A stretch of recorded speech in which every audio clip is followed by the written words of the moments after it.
석 달 사이에 궁녀 3명이 죽었습니다.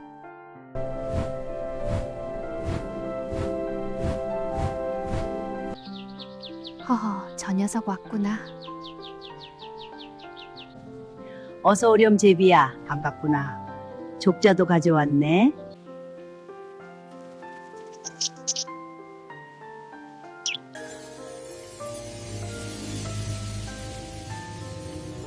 야단 물고 온 제비가 전해주는 재미있는 이야기를 시작합니다. 암행어사 이도윤 6번째 이야기. 붉은 비단의 저주. 석 달 사이에 궁녀 3명이 죽었습니다. 그것도 같은 일을 하던 궁녀들이었습니다. 정조 임금 치세 15년째 되던 겨울, 첫눈이 내리던 날, 대사관 이도윤의 관하에 한 통의 편지가 도착하였습니다.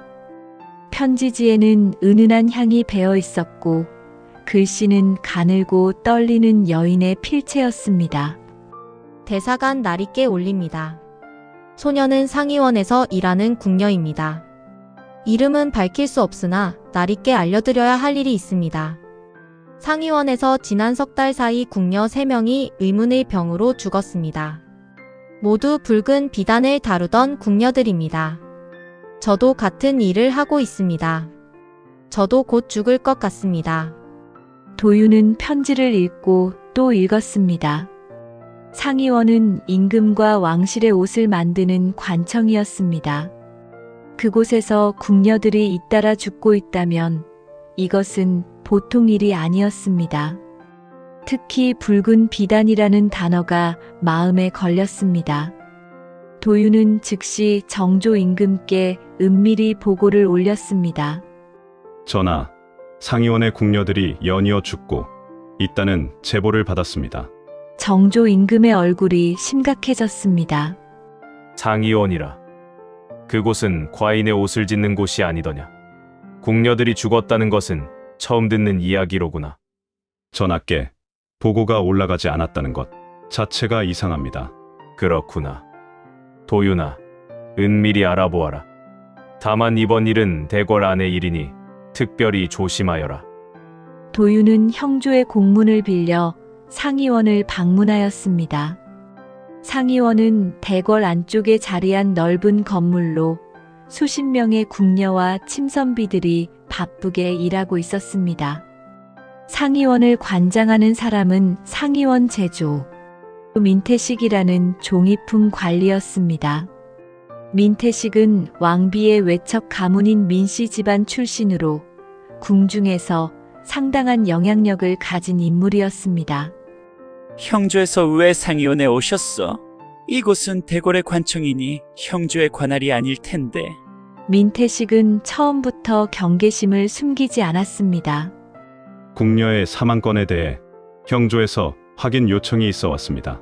지난 석 달간 궁녀 3명이 사망하였다 하던데 사인이 무엇이었습니까? 민태식이 눈살을 찌푸렸습니다. 궁녀들이 병에 걸려 죽은 것은 맞소만 특별한 일은 아니여.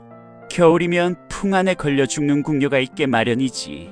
형조에서 신경 쓸 일이 아니여. 3명의 이름과 사인을 알 수 있겠습니까? 민태식이 마지못해 기록을 내놓았습니다. 첫 번째, 궁녀 옥분. 2달 전 사망. 사인은 풍안. 두 번째, 궁녀 채화. 1달 반 전 사망. 사인은 높은 열과 구토. 세 번째, 궁녀 수련. 보름 전 사망. 사인은 온몸에 발진이 돋으며 사망. 도윤은 기록을 꼼꼼히 읽으며 이상한 점을 발견하였습니다. 세 궁녀의 사인이 모두 다르지만 증상에 공통점이 있었습니다. 높은 열, 구토, 발진. 이것은 단순한 풍안이 아니라 독성 물질에 노출되었을 때 나타나는 증상이었습니다. 이 3 궁녀가 맡았던 업무가 무엇이었습니까? 모두 비단을 염색하는 일을 했어. 특히 붉은색 염료를 다루는 작업이었지. 붉은 비단. 편지에 적혀 있던 바로 그 단어였습니다. 도윤은 상의원을 나온 뒤 내의원에 노련한 의관 이경수를 찾아갔습니다. 증상을 설명하자 이경수의 얼굴이 심각해졌습니다. 열, 구토, 발진이 동시에 나타났다고요? 그것은 풍안의 증상이 아닙니다. 그럼 무엇이란 말이오? 경면주사에 의한 중독입니다. 주사는 붉은 안료로 쓰이는 광물인데 수은이 포함되어 있습니다.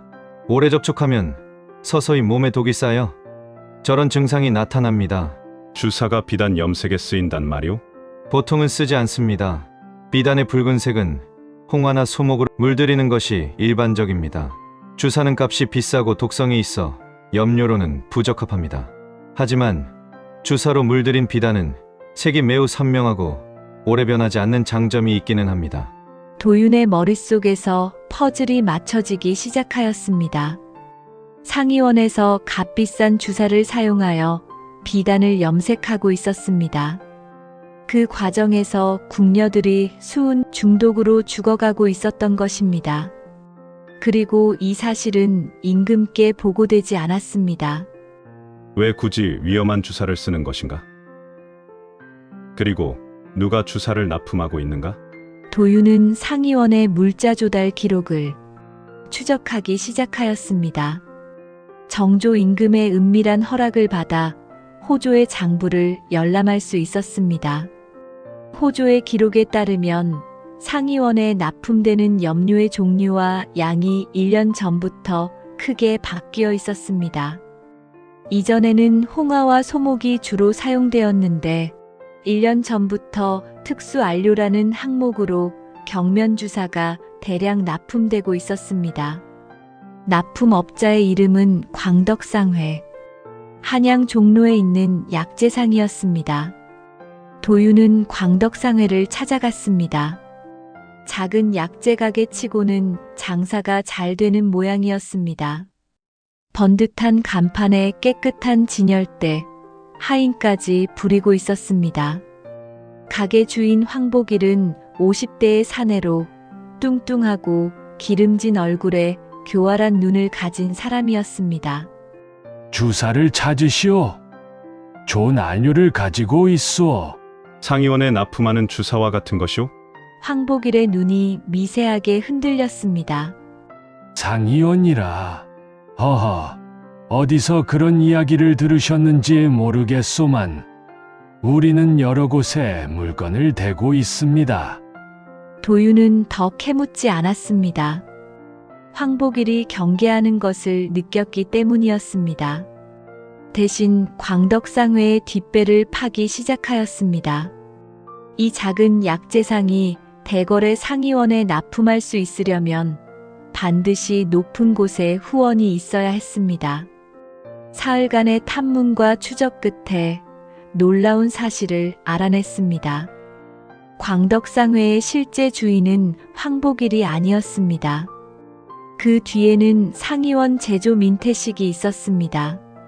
민태식이 자기 친척 이름으로 가게를 열고 상의원에 염료를 납품하여 차액을 챙기고 있었던 것이었습니다. 그런데 여기서 더 충격적인 사실이 밝혀졌습니다. 민태식이 납품한 주사는 순수한 경면주사가 아니었습니다. 값싼 납과 수은을 섞은 불량 안료였습니다. 겉으로는 붉은색이 선명해 보이지만 독성은 진짜 주사보다 몇 배나 강했습니다. 민태식은 값싼 불량 안료를 비싼 경면주사 값으로 상의원에 납품하여 폭리를 취하고 그 독성 때문에 궁녀들이 죽어가고 있었던 것이었습니다. 그러나 도윤은 여기서 한 가지 의문이 풀리지 않았습니다. 민태식이 아무리 외척이라 해도 궁녀 3명이 죽었는데 왜 아무도 문제를 제기하지 않는 것인가? 답은 의외의 곳에서 나왔습니다. 편지를 보낸 궁녀를 찾기 위해 상의원 주변을 살피던 도윤에게 한 궁녀가 몰래 다가왔습니다. 어둑한 복도에서 얼굴을 가린 채 속삭이는 목소리가 들렸습니다. 날이 소녀가 편지를 보낸 궁녀입니다. 이름은 소양입니다. 소양, 위험을 무릅쓰고 편지를 보내준 것에 감사하오. 더 자세한 이야기를 해줄 수 있겠소? 소양이 떨리는 목소리로 말하였습니다. 날이 죽은 새 궁녀. 그들은 단순히 염료 때문에 죽은 것이 아닙니다. 그들은 무언가를 알고 있었기 때문에 죽은 것입니다. 무엇을 알고 있었소? 상위원에서 만드는 붉은 비단. 그것은 전하의 용포에 쓰이는 것입니다. 전하께서 입으실 옷에 독성 안료가 쓰이고 있다는 것을 옥분 언니가 먼저 알아챈 것입니다. 도윤의 온몸에 소름이 돋았습니다. 옥분이 이 사실을 민태식에게 알렸더니 다음 날부터 갑자기 아프기 시작했습니다. 그리고 닷새 만에 죽었습니다. 채화와 수련도 마찬가지였습니다. 진실을 알게 된 궁녀들이 하나씩 죽어간 것입니다. 설마 민태식이 궁녀들을 독살한 것이오? 그렇습니다. 염료 독이 아니라 별도로 독을 먹인 것입니다. 풍안으로 위장하기 위해 서서히 독을 먹였습니다. 도윤은 전율하였습니다. 민태식은 단순히 불량 염료를 납품한 것이 아니었습니다. 진실을 아는 궁녀들을 죽여 입을 막았고 무엇보다 무서운 것은 임금이 입는 용포에 독성 안료가 쓰이고 있다는 사실이었습니다. 만약 독성 안료로 물들인 비단이 임금의 피부에 장기간 닿으면 천천히 아무도 모르게 임금의 건강이 나빠질 수 있었습니다. 이것이 단순한 비리인가? 아니면 임금을 해치려는 음모인가? 도윤은 민태식의 배후를 더 깊이 파기 시작하였습니다. 민태식은 왕비의 먼 친척으로 외척 가문의 일원이었습니다. 도윤이 조사한 바로는 민태식 위에 더 큰 인물이 있었습니다. 민태식의 형 민태웅. 현재 한성판윤의 직책에 있는 정의품 대신으로 외척 세력의 핵심 인물이었습니다. 그리고 놀랍게도 민태웅은 최근 조정에서 정조 임금의 개혁 정책에 강하게 반대하고 있었습니다. 정조가 추진하는 탕평책과 장용령 설치, 규장각 강화 등의 정책은 기존 외척과 노론 세력의 힘을 약화시키는 것이었기에 이들은 정조를 탐탁지 않게 여기고 있었습니다. 설마 민태웅이 용포의 독성 안료를 이용하여 서서히 임금의 건강을 해치려 하는 것은 아닌가? 도윤은 소름이 끼치면서도 아직 확실한 증거가 없었습니다. 민태식의 비리는 밝혀냈지만 그것이 민태웅의 지시인지 그리고 임금을 해치려는 의도가 있었는지는 증명해야 했습니다. 증거를 모으던 중 비극이 벌어졌습니다. 편지를 보냈던 궁녀 소양이 갑자기 쓰러진 것이었습니다. 도윤과 접촉한 사실이 민태식에게 알려진 것이 분명하였습니다. 도윤은 급히 내의원에 연락하여 소양을 살리도록 하였습니다. 다행히 소양은 목숨을 건졌지만 몸이 크게 상하여 더 이상 일을 할 수 없게 되었습니다. 소양이 겨우 의식을 되찾았을 때 도윤에게 마지막 단서를 전하였습니다. 딸이 민태식의 방에 비밀 서찰이 있습니다. 형님 민태웅과 주고받은 편지, 용포의 안료에 대한 지시가. 소양은 그것이 마지막 힘이었다는 듯이 다시 눈을 감았습니다. 도윤은 이를 악물었습니다. 더 이상 시간을 끌 수 없었습니다. 한 명이라도 더 다치기 전에, 그리고 무엇보다 임금의 안전을 위해 즉시 행동해야 했습니다. 도윤은 정조 임금께 긴급히 아련을 청하였습니다. 전하, 상의원 제조 민태식이 불량 독성 안료를 전하의 용포에 사용하고 있습니다.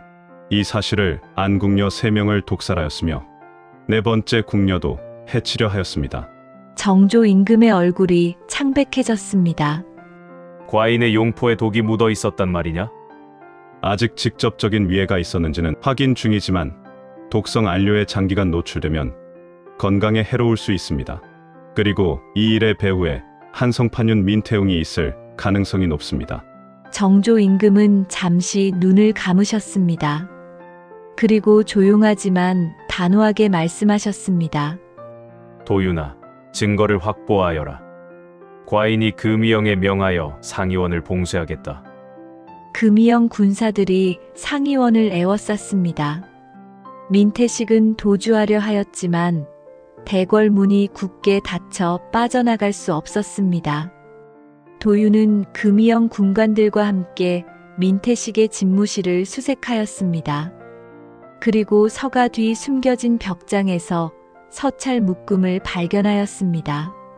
서찰에는 민태웅의 필적으로 이렇게 적혀 있었습니다. 주사 안료를 계속 사용하라. 영포뿐 아니라 전하의 친구에 쓰이는 비단에도 적용하라. 효과가 느리더라도 꾸준히 하면 반드시 결과가 있을 것이다. 효과라는 단어, 결과라는 단어. 이것은 단순한 비리 지시가 아니었습니다. 임금을 서서히 독살하려는 지시였습니다. 증거가 확보되자 정조 임금은 즉각 조처를 내리셨습니다. 한성판윤 민태웅과 상의원 제조 민태식이 체포되었습니다. 광덕상회의 황복일도 함께 잡혀왔습니다. 어전회의에서 민태웅은 끝까지 발뺌하려 하였습니다. 전하, 이것은 모함입니다. 소신이 어찌 전하를 해치려 하겠습니까? 편지의 효과와 결과는 염료의 발색 효과를 말한 것입니다. 도윤이 앞으로 나섰습니다. 민태웅, 그렇다면 왜 일반 홍화 염료 대신 독성이 있는 주사를 사용하였느냐? 왜 용포뿐 아니라 침구까지 독성 안료를 쓰라고 지시하였느냐? 그리고 왜 이 사실을 안 궁녀 3명을 죽였느냐? 민태웅이 입을 다물었습니다. 도윤은 계속하였습니다. 내의원에서 확인한 바 전하의 용포에서 검출된 수은과 납의 양은 통상적인 안료의 수십 배였소. 이것은 발색을 위한 것이라는 변명으로는 설명이 되지 않소.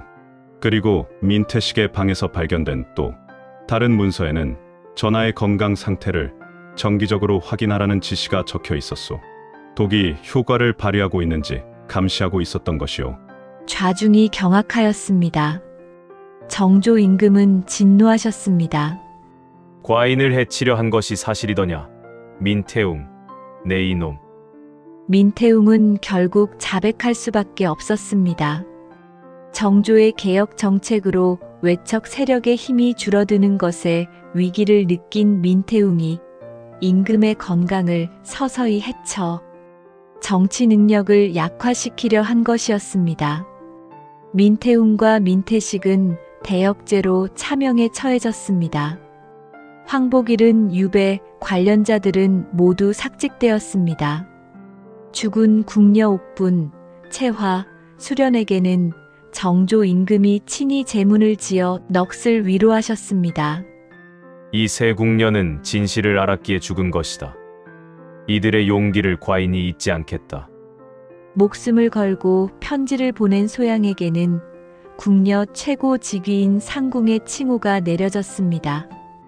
본래 업무에 복귀한 도윤에게 정조 임금이 물으셨습니다. 도윤아, 이번 일로 과인은 큰 충격을 받았다. 대궐 안에서 과인의 옷에서 독이 나올 줄은 몰랐다. 도윤이 엎드려 대답하였습니다. 전하, 가장 무서운 칼은 보이지 않는 칼입니다. 대놓고 칼을 휘두르는 적보다 옷에 독을 묻히는 적이, 음식에 약을 타는 적이 10,000배 더 위험합니다. 그렇다. 과인도 앞으로 더욱 경계하겠다. 그리고 전하, 한 가지 더 아뢰겠습니다. 이 사건에서 가장 빛난 것은 궁녀 소양의 용기입니다. 목숨을 걸고 편지를 보내지 않았다면 그 누구도 이 사실을 알지 못했을 것입니다. 정조 임금이 고개를 끄덕이셨습니다. 가장 낮은 곳에 있는 자가 가장 큰 용기를 보여주었구나. 과인이 부끄럽다. 훗날 사람들은 이 사건을 이야기하며 이렇게 말하였다 합니다. 붉은 비단이 아름다우나 그 속에 독이 있고 화려한 웃음이 따뜻하나 그 뒤에 칼이 있느니라. 세상 만물을 겉으로만 보지 말고 그 안에 무엇이 담겼는지를 살펴야 하느니라. 그리고 또 이렇게 덧붙였습니다. 가장 작은 목소리가 가장 큰 진실을 담느니라. 궁녀의 편지 한 통이 임금의 목숨을 살렸으니 세상에 하찮은 목소리란 없느니라. 여기까지가 암행어사 이도윤의 6번째 이야기였습니다. 야단 물고 온 제비가 전해준 이야기가 재미있으셨나요? 더 재미있는 이야기를 만들 수 있도록 좋아요를 눌러주시고 구독도 부탁드립니다. 느낀 점이나 하고 싶은 말씀은 댓글로 남겨주시기 바랍니다. 감사합니다.